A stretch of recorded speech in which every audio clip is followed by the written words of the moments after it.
Hi everyone. இந்த வீடியோவில் chemistry important question series நம்ம பார்த்தோம். போன வீடியோவில் வந்து நம்ம ஃப்ரோத் ஃப்ளோட்டேஷன் பார்த்தோம். இது கொஷின் நம்பர் 2. இதில் ஹால்-ஹெரால்டு ப்ராசஸ் பார்க்க போகிறோம். இதை ஹால்-ஹெரால்டு ப்ராசஸ்னு கேட்பாங்க. இல்லைனா how will you extract aluminium, electrochemical extraction of aluminium அப்படியும் கேட்கலாம். இல்லை ஹால்-ஹெரால்டு ப்ராசஸ் எப்படி கேட்டாலும் சேம் கொஷின் ஆன்சர் தான் நீங்கள் என்ன செய்ய போகிறீங்க, எழுத போகிறீங்க. நான் இதில் கொடுக்குற நோட்ஸை நீங்கள் எழுதினாலே போதுமானது. சரியா? ஒரு நிமிஷம். ஓகே, ஸோ அதனால் இந்த நோட்ஸ் எல்லாம் நீங்கள் ஸ்க்ரீன்ஷாட் எடுத்து வச்சுக்கோங்க. நான் கடைசியாக பிடிஎஃப் கொடுக்க முடிஞ்சால் கொடுக்குறேன். ஸோ ஃபஸ்ட் இந்த ஹால்-ஹெரால்டு ப்ராசஸ் எதுக்குன்னா அலுமினியமை எக்ஸ்ட்ராக்ட் பண்ணுறதுக்கு, அதாவது அலுமினியமை பிரித்து எடுக்கிற ப்ராசஸ் தான் இந்த ஹால்-ஹெரால்டு ப்ராசஸ். இப்போ ஒரு ஓர் இருக்குது, அந்த ஓரில் அலுமினியமை மட்டும் நீங்கள் தனியாக பிரித்து எடுக்கிறதுக்கு ஒரு ப்ராசஸ் வேணும்னா அதான் இந்த ஹால்-ஹெரால்டு ப்ராசஸ். என்ன பண்ண போகிறோம், இது ஒரு எலக்ட்ராலிசிஸ். எலக்ட்ராலிசிஸ் நடந்தது இந்த ப்ராசஸ் ஒரு எலக்ட்ரிசிட்டியோட ப்ரெசன்ஸ், கரண்ட்டோட ப்ரெசன்ஸில் என்ன செய்ய போகுது, இந்த ப்ராசஸ் நடக்க போகுது. அதான் எலக்ட்ராலிசிஸ். ஸோ இந்த எலக்ட்ராலிசிஸ் எங்கே நடக்குதுன்னா it is carried out in iron tank lined with carbon. அதாவது ஒரு அயன் டேங்க் இருக்குது. ஒரு டேங்க்னா உங்களுக்கு தெரியும்ல, நம்ம டேங்க்கெல்லாம் பார்த்துருக்கீங்கல்ல, தொட்டி மாதிரி. ஸோ அந்த மாதிரி ஒரு அயன் டேங்க் இருக்குது. அது எதனால் லைண்டுனா அதை சுற்றி எதனால் நம்ம அதை கோட் பண்ணி வச்சுருக்கோம்னா கார்பனால் கோட் பண்ணி வச்சுருக்கோம். இந்த கார்பன் தான் கேத்தோட ஆக்ட் ஆகுது. நல்லா ஞாபகம் வச்சுக்கோங்க, ஒரு எலக்ட்ராலிசிஸ்னால் கண்டிப்பாக அதில் கேத்தோடு இருக்கும், ஆனோடு இருக்கும், எலக்ட்ரோலைட். இந்த 3 விஷயம் இருந்தால் தான் அதில் எலக்ட்ராலிசிஸே நடக்க முடியும். சரியா? ஸோ கேத்தோடுனா தெரியும்ல, கேத்தோடு ஆனோடு எல்லாமே ஒரு எலக்ட்ரோட்ஸ். ஸோ அந்த கேத்தோடு நம்ம என்ன எடுத்துக்க போகிறோம் அப்படின்னா it is an iron tank lined with carbon. ஒரு அயன் டேங்க் கார்பன்னால் என்ன செஞ்சுருக்கோம், நம்ம லைன் பண்ணி வச்சுருக்கோம். அதை நம்ம கேத்தோடு எடுத்துக்கிறோம். எதை ஆனோட எடுத்துக்க போகிறோம் அப்படின்னா carbon blocks immersed in electrolyte. அதாவது இப்படி ஒரு டேங்க் இருக்குன்னு வச்சுக்கோங்களேன், இந்த டேங்க்குள்ளே எலக்ட்ரோலைட் இருக்கும். எலக்ட்ரோலைட்னா ஒரு சால்ட் சொல்யூஷன், தண்ணி மாதிரி இருக்குன்னு வச்சுக்கோங்களேன்.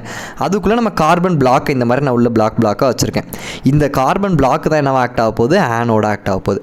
அப்போது நான் ஒரு டயக்ராமில் எக்ஸ்பிளைன் பண்ணேன் அப்படின்னா இந்த இடத்துல இப்போ பாருங்கள், இது ஒரு டேங்க்கு. சரியா?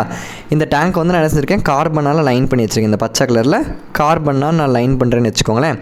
இதை நம்ம கேத்தோட என்ன செய்கிறோம், we are taking. அண்ட் இதுக்குள்ளே எலக்ட்ரோலைட்னானது ஒரு சொல்யூஷன், சால்ட் சொல்யூஷன், தண்ணி மாதிரி ஒரு சொல்யூஷன் இருக்குது. இதுக்குள்ளே நான் என்ன செய்கிறேன், இந்த மாதிரி கார்பன் பிளாக்கை மஞ்சள் கலரில் நான் என்ன செய்கிறேன், பிளாக்காக வைக்கிறேன். இந்த கார்பன் பிளாக் என்னவா ஆக்ட் ஆக போகுது, ஆனோட ஆக்ட் ஆக போகுது.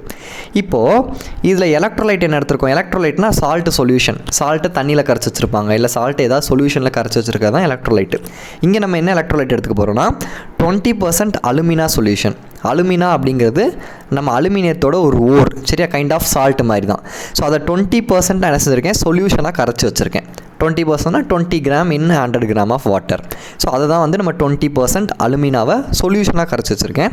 ஸோ அது கூட மோல்டன் கிரியோலைட் ஆட் பண்ணியிருக்கேன், ப்ளஸ் 10% கால்சியம் குளோரைடு. ஸோ என்னெல்லாம் நம்ம எலக்ட்ரோலைட்டாக எடுத்துருக்கோம், ரொம்ப ரொம்ப இம்பார்ட்டன்ட். இது தியரி, நான் ரீட் பண்ண அப்படியே நீங்கள் ரீட் பண்ணி படிச்சிடணும். எலக்ட்ரோலைட் என்ன எடுத்துருக்கோம், 20% அலுமினா சொல்யூஷன், அலுமினாவை சொல்யூஷன் எடுத்து வச்சுருக்கோம், ப்ளஸ் மோல்டன் கிரியோலைட் எடுத்து வச்சுருக்கோம், plus 10% calcium chloride. Calcium chloride 10% ஆனது 10 gram in 100 gram of water, அதான் 10%. சாரி. ஸோ அந்த 3 சேர்ந்து ஒரு மிக்சராக இருக்குது சொல்யூஷன், அந்த சொல்யூஷன் தான் எலக்ட்ரோலைட். சரியா? இதில் இந்த கால்சியம் குளோரைடை நம்ம எதுக்கு ஆட் பண்ணுறோம் அப்படின்னா it helps to lower the melting point of the mixture. அதாவது இந்த அலுமினாவும் இந்த கிரியோலைட்டும் சேர்ந்து ஒரு மிக்சராக இருக்குது பார்த்தீங்களா, இந்த மிக்சரோட மெல்ட்டிங் பாயிண்ட்டை குறைக்கிற வேலை தான் யாரோட வேலை, கால்சியம் குளோரைட். இப்போ அலுமினாவும் கிரியோலைட்டும் மிக்ஸ் ஆகி ஒரு மிக்சராக இருக்குது, அதோட மெல்ட்டிங் பாயிண்ட்டை குறைக்கிறதுக்கு தான் நம்ம என்ன செய்கிறோம், இந்த கால்சியம் குளோரைட் ஆட் பண்ணுறோம். சரியா? இந்த எல்லாத்தையும் நம்ம என்ன செஞ்சுருக்கோம் அப்படின்னா என்ன டெம்பரேச்சரில் மெயின்டைன் பண்ணியிருக்கோம்னா 1270 கெல்வின். ஸோ அப்போ கேத்தோட என்ன, ஆனோட என்ன, எலக்ட்ரோலைட் என்ன, கால்சியம் குளோரைட் எதுக்கு யூஸ் பண்ணுறோம், அப்புறம் டெம்பரேச்சர் 1270 கெல்வின். ஸோ இவ்வளோ தான் ஃபஸ்ட் நீங்கள் தெரிஞ்சுக்க வேண்டியது. நெக்ஸ்ட் ரியாக்ஷன்ஸ் தான் ரொம்ப ரொம்ப ஈஸி. இதில் என்னென்ன ரியாக்ஷன் நடக்க போகுது, அயனைசேஷன் ஆஃப் அலுமினா அண்ட் கேத்தோடில் ஒரு ரியாக்ஷன் நடக்க போகுது, ஆனோடில் ஒரு ரியாக்ஷன் நடக்க போகுது. So first ionisation of alumina எப்படி நடக்குது பாருங்கள். இந்த Al2O3 டிசோஷியேட் ஆகுது. எப்படி டிசோஷியேட் ஆகும்னா இங்கே நல்லா கவனிங்க, ரொம்ப ரொம்ப சிம்பிள். நான் இங்கே சொல்லிக் கொடுக்குறேன் பாருங்கள். Al2O3 டிசோஷியேட் ஆச்சுன்னா ஃபஸ்ட் இங்கே நல்லா கவனிங்க. இந்த இருக்குது பார்த்தீங்கன்னா இந்த 2 இருக்கா, இந்த 2 ஃபஸ்ட்டு போட்டுக்கோங்க. 2Al + 3O. சரியா? 3O. நல்லா கவனிச்சுக்கோங்க. இந்த Al இருக்கா, அந்த Al அப்படியே போட்டுடணும். இந்த O இருக்கா, அந்த O அப்படியே போட்டுடணும். சரியா? O அப்படியே போட்டுடணும். Alக்கு கீழே இருக்க 2வை Alக்கு முன்னாடியே போட்டுடணும். ஓக்கு கீழே இருக்க 3யை ஓக்கு முன்னாடியே போட்டுடணும். ஸோ முன்னாடி என்ன போடுறோம், அதுக்கு கீழே இருக்குது பார்த்தீங்களா, 2 கீழே இருக்குது, 2 முன்னாடி போட்டோம் Alக்கு. ஓக்கு கீழே 3 இருக்குது. ஸோ அதை என்ன செஞ்சுட்டோம், ஓக்கு முன்னாடி போட்டாச்சு. இப்போ இந்த மேலே சார்ஜ் போடுறோம் பார்த்தீங்களா, ஏஎல்க்கு மேலே ஓக்கு மேலே. ஸோ அதை அப்படியே இன்டர்சேஞ்ச் பண்ணி போடணும். இந்த 3ஐ ஏஎல்க்கு மேலேயும் இந்த 2ஐ ஓக்கு மேலேயும் என்ன செய்யணும், போடணும். எப்படி வரும் இங்கே பாருங்கள், ஏஎல் 3 + O2 - என்ன பண்ணியிருக்கோம் நல்லா பாருங்கள். அதாவது ஓக்கு கீழே இருக்க 3ஐ ஏஎல்க்கு மேலே சார்ஜாக போடணும். அதே ஏஎல்க்கு கீழே இருக்க 2ஐ ஓக்கு மேலே என்ன செய்யணும், சார்ஜாக போடணும். புரிஞ்சா? ஃபஸ்ட்டு கீழே இருக்க இந்த 2ஐ அப்படியே போட்டுரும். இந்த ஏஎல்லையும் ஓவையும் அப்படியே போட்டுருங்க. ஏஎல் ஓன்னு ஃபஸ்ட்டு அப்படியே போட்டுருங்க. ஏஎல்க்கு கீழே இருக்க 2ஐ ஏஎல்க்கு முன்னாடியே போட்டுடணும். ஓக்கு கீழே இருக்க 3ஐ ஓக்கு முன்னாடியே போட்டுடணும். ஸோ முன்னாடி பிரச்சனை இல்லை, கீழே இருக்கிறத அப்படியே போட்டாச்சு. இப்போது மேலே போடும் போது நீங்கள் என்ன செய்யணும் அப்படின்னா, அப்படியே ஆப்போசிட். ஓக்கு கீழே இருக்க 3ஐ ஏஎல்க்கு மேலே போட்டுடணும் 3+. அதே ஏஎல்க்கு கீழே இருக்க 2ஐ ஓக்கு மேலே 2- போட்டுடணும். இதுதான் இந்த நம்மளுக்கு என்னது, இந்த அயனைசேஷன் ஆஃப் அலுமினா. அப்படியே ஆப்போசிட். Reaction cathode. கேத்தோடில் என்ன நடக்கும், எப்போவும் ஞாபகம் வச்சுக்கோங்க, கேத்தோடிக் ரெடக்ஷன். ஸோ கேத்தோடில் என்ன நடக்கும்னா ரெடக்ஷன் ரியாக்ஷன் நடக்கும். ஆனோடில் என்ன நடக்கும்னா ஆக்சிடேஷன் ரியாக்ஷன் நடக்கும். இது நீங்கள் தெரிஞ்சுக்கணும். அப்போது என்ன நடக்குது பாருங்கள், இந்த Al3+ இருக்குல்ல, இந்த 2Al3+ வந்து 6 எலக்ட்ரான்ஸ் ரெடக்ஷன், கேத்தோடில் ரெடக்ஷன் நடக்கும்னு சொல்லிட்டேன். ரெடக்ஷன்னா அர்த்தம் gain of electrons. Electrons add ஆகுறது தான் என்னது, ரெடக்ஷன். அப்போது இங்கே எலக்ட்ரான்ஸ் ஆட் ஆகுது. எத்தனை எலக்ட்ரான் ஆட் ஆகுது, 6 எலக்ட்ரான்ஸ் ஆட் ஆகுது. ஏன் 6 எலக்ட்ரான்ஸ் ஆட் ஆகுது, ரொம்ப ரொம்ப சிம்பிள். இங்கே பாருங்கள், இங்கே 2 இங்கே 3. ஸோ 2 3s are 6+ இருக்குது. அப்போ இங்கே 6+ இருந்துச்சுன்னா இங்கே 6- தேவை. ஸோ அந்த 6- தான் நான் நினச்சிக்கிறேன் 6 எலக்ட்ரானாக எடுத்துக்கிறேன். ஸோ இங்கே 6+ இருக்கிறனால நான் 6 எலக்ட்ரான் மைனஸாக எடுத்துக்கிறேன். ஸோ அப்போ இங்கே +உம் - எனக்கு கேன்சல் ஆகி வெறும் 2Al அப்படின்னு என்ன செஞ்சிடும், வந்துடும்.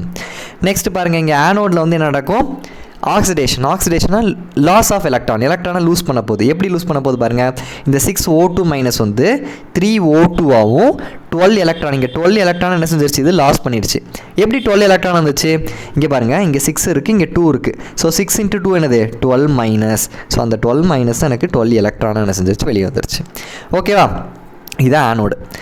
இப்போது இன்னொரு விஷயம், since carbon act as anode. இங்கே பாருங்களேன், இந்த இடத்துல நம்ம ஆனோட்லேயே பார்த்தோம். ஆனோடில் யார் இருக்கா, கார்பன் தான் இருக்குது. ஸோ அப்போது ஆனோடில் ஆக்சிஜன் ரியாக்ஷன் நடக்குது. கார்பனும் ஆனோடாக இருக்கிறனால என்ன நம்மளுக்கு நடக்க போகுது பாருங்கள், இங்கே ஆனோடில் யார் இருக்கா, O2- இருக்குது, கார்பனும் இருக்குது. அப்போ இந்த கார்பனும் O2- சேர்ந்து சம் ரியாக்ஷன்ஸ் நடக்க வாய்ப்பு இருக்குது. ஸோ பாருங்கள், கார்பன் ப்ளஸ் வெறும் O2- சேர்ந்தால் CO + 2 எலக்ட்ரான்ஸ். ஏன் இங்கே 2 எலக்ட்ரான்ஸ் வந்துச்சு, பிகாஸ் இங்கே 2- இருக்கிறதுனால எனக்கு 2 எலக்ட்ரான்ஸ் வந்துருச்சு. இதே கார்பன் ப்ளஸ் 2O2-, இங்கே ஒரு O2 தான் ஃபஸ்ட்டு, இங்கே ரெண்டாவது வந்து 2 O2-. அப்போ என்ன ஆகுது, CO2ன்னு வருது, ப்ளஸ் 4 எலக்ட்ரான்ஸ். ஏன் 4 எலக்ட்ரான்ஸ் வந்துச்சு, பிகாஸ் இங்கே பாருங்களேன், இந்த இடத்துல 2, இந்த இடத்துல 2. So 2 2s are 4 electrons. So அந்த 4 எலக்ட்ரான்ஸ் தான் இங்கே வந்துச்சு. சரியா, ரொம்ப ரொம்ப சிம்பிள். இப்போது due to the above reactions anode slowly consumed and pure aluminium is formed at the cathode. So இந்த ரியாக்ஷன்ஸ் நடக்கிறதுனால ஆனோட் அப்படியே கன்சியூம்னா கரைஞ்சிக்கிட்டே வந்துடும். நம்மளுக்கு பியூர் அலுமினியம் எங்கே ஃபார்ம் ஆகுமா, கேத்தோடில் ஃபார்ம் ஆகி கீழே பாட்டமில் என்ன செஞ்சிடும், செட்டில் ஆயிரும். இந்த மாதிரி டேங்க்கு அடியில் என்ன செஞ்சிடும், செட்டில் ஆயிரும்னு சொல்லிட்டாங்க. அப்போது நெட் டோட்டல் ரியாக்ஷன் என்னது, Al3+ O2- கார்பன். இங்கே பாருங்கள், இந்த Al3+ O2 இந்த Al3+ இல்லை, இந்த Al3+ O2- அப்புறம் கார்பன், இந்த 3 சேர்ந்து நம்மளுக்கு ரியாக்டண்ட்டில் இருக்குது. ஸோ ஓவரால் ப்ராடக்ட் பார்த்திங்கன்னா நம்மளுக்கு வந்து Al3+ என்னவாக மாறிடுச்சு, எல்லாம் மாறிடுச்சு. இதான் நம்மளுக்கு பியோர் அலுமினியமாக நம்மளுக்கு என்ன செஞ்சிருச்சு, கிடச்சிருச்சு. தென் இந்த கார்பனும் ஆக்சிஜனும் சேர்ந்து கார்பன் டை ஆக்சைடாக போயிடுச்சு. So this is a simple. So அப்போ ஹால்டரால் ப்ராசஸில் cathode, anode, electrolyte, calcium chloride, temperature, இதை தெரிஞ்சுட்டு 3 ரியாக்ஷன், அடுத்து ஒரு 2 ரியாக்ஷன், தென் ஃபைனலாக ஒரு ரியாக்ஷன். அவ்வளோதான். இது எழுதுனீங்கன்னா 5 மார்க் உங்களுக்கு கிடச்சிரும். ஸோ நெக்ஸ்ட் வீடியோவில் நெக்ஸ்ட் கொஷின் பார்க்கலாம். Thank you so much.